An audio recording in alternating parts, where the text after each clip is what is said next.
Every worthwhile discovery involves a little adventure. To experience Costa Rica, I must be willing to take the plunge, so to speak. I strap on a helmet and grab a paddle, and my journey begins with a ride down a rushing river. The strength of an untamed river is awe-inspiring, unpredictable, and downright nerve-wracking. Waters have the power to sustain life or to snatch it away. You can follow their surge and hope for the best. The waters of the Pacuari River flow deep into the jungle, wild bush covering the steep canyons on the banks. Animals take shelter in the dense foliage, and the lucky traveler catches a fleeting glimpse of a jaguar or a tree-climbing marsupial.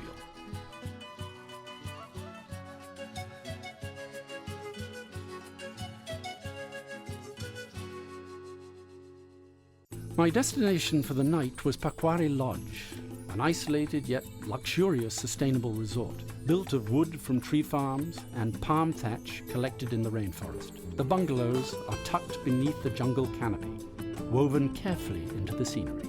Under the buzz of the cicada-filled trees, owner Roberto spoke to me about his vision. So when did you start this project? I started the first local company in Costa Rica, Aventuras Naturales. Then the property, I was, amazed with the beauty of the place. One day I said, why not to build a lodge? And that was something crazy because, the only way to get here is by raft. So it was a crazy idea, but I said, I'm gonna do it. I'm gonna do it because this place is, so beautiful. As you can see, nature here is, you can see the hand of God here. What does sustainable mean to you? We can handle this place, that we can interact with nature without, destroying it or affecting it in a very severe way. It means that we respect the communities, that we share what we do with them, that they get benefit, economical benefits, and it means that, that we also educate people, with what we do. So it means that, we can have a place and be responsible, with every aspect of the operation that we do. Costa Rica is a mecca of creativity, people striving to preserve the land by borrowing its magical properties for exciting and unusual ventures. And one of your employees, Gerardo, has been with you for 18 years, and he used to be a hunter and a lumberjack, I believe. I had the idea of doing something. I went to the village, I asked for, okay, who is the person that, that is the worst in terms of doing against nature, things. And everybody said, Gerardo, he's a lumberjack, he used to go hunting, and so I went to his house, talked to him, Gerardo, do you want to come and work for me? And he said, well, yeah, what I have to do? To come. Gerardo has been an amazing person because he moves from, cutting trees, doing hunting, and now he's the best. And he knows the jungle. He knows the jungle, he knows everything, he loves the jungle, He understood now, that we have to preserve. Do you have people visiting here for spiritual reasons? Yeah, I would say so. We have people that comes here for, to, I would say, to cool down, to think a lot about life. And people also yoga retreats, we do have that kind of people. We love to have people that is, looking for something in life, and this is a great place to, you can really enjoy and have a lot of time for yourself, enjoy the sounds of the river, the jungle. This was a very challenging enterprise.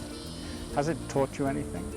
Been learning a lot after many years of being here at the property. And you know what? I learned that you have to respect nature. You have to work with nature, not against the nature, and try to adapt. Luz, Roberto's wife, took me on a stroll through the property. The moment that you get here, it's a different pace. Everything is slower, and your eyes, the moment that you open them, and there's so many places to look at and see the small details. I don't know, it's a different pace, a different sensation. Do your guests find this to be a spiritual experience? Most of them, I would say yes. Here you can see really the presence of God and His creation. So it's difficult not to really feel touched by what you see here. How do you feel the presence of God here? The sounds, feel the breeze, see this wonderful river, the water, the birds, the insects. They're so tiny sometimes and so colorful and so perfect. There is an unusual music to the forest. It awakens thoughts of comfort. What you won't find are light switches or television sets. What about your guests? We Do have they complain? No, they love the idea of not having electricity at the lodge because it's, first of all, something that maybe they haven't experienced before. And when they experience it, they learn that you can live at a certain point without certain commodities. So it's a different way of life, and they really enjoy it. So, and we have very special guests. You know, they know where they're coming to. So they really are good at not having the electricity during the daytime and night. Pakwari is a labor of love, inspired by the landscape created in the spirit of eco-harmony. As evening falls, the vibrancy of the tropical forest comes alive. The lack of electronic distractions, a blessing. Long before the rest of the world discovered its splendor, Costa Rica was home to many indigenous tribes. I'm traveling to a remote mountaintop to meet a shaman from the Cabecar tribe. A local guide, Bernal, offered to help me navigate the jungle. So we're going to do a hike up into the hills, 3.5 hours or so, to visit the family of Jawa or Sikura. Yes. He is the head of this family. He is actually a magic man, medicine man, Sukia, or shaman. In fact, there are some slight differences, but what the perception that we might have about him is a healing person. He is a representative of Sibu, the creator on Earth. True, the god Sibu, the creator, basically, that created the whole universe.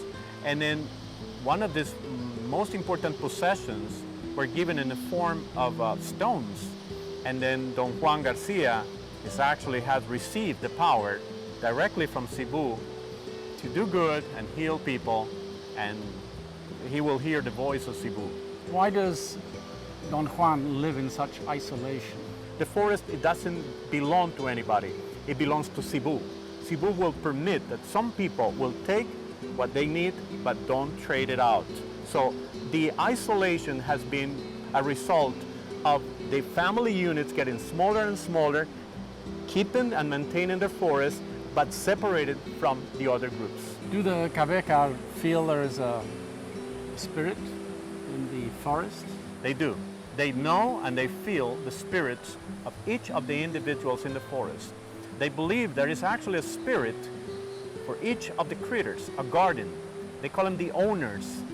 And they are sent by Sibu to take care of his garden, to provide for his children, but not more than they need to take. So their respect for the forest will come back in positive ways. They have the possession of this forest. They administrate correctly, so to speak, in our own terms.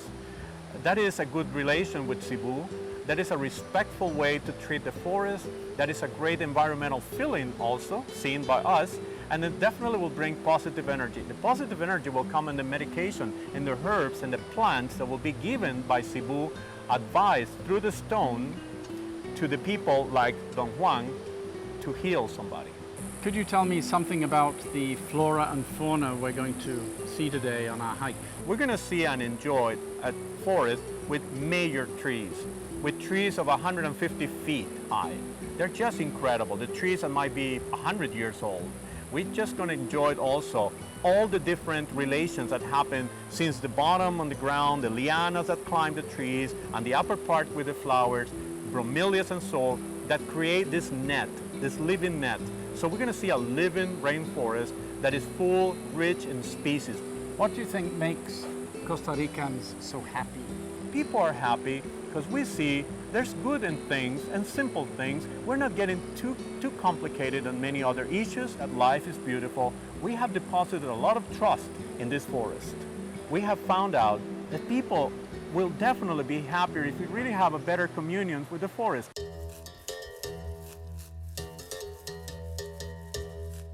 It is humbling to walk beneath the looming presence of a living, breathing organism.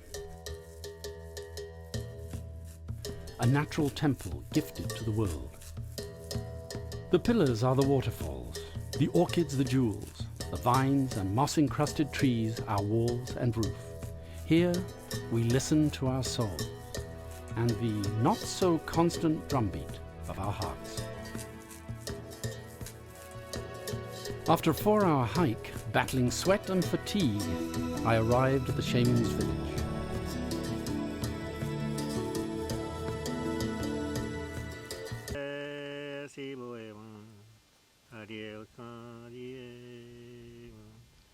Although the shaman and his family live in isolation, communing with his spirits, he sports the product of widespread marketing, an Adidas cap. Sport fashion in the jungle.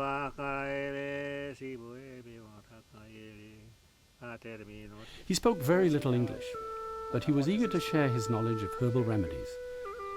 What Sibu had shown him is not for the benefit of all humanity.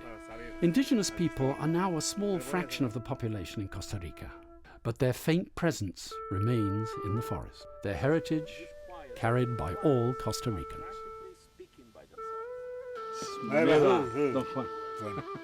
Gracias. Sprueba.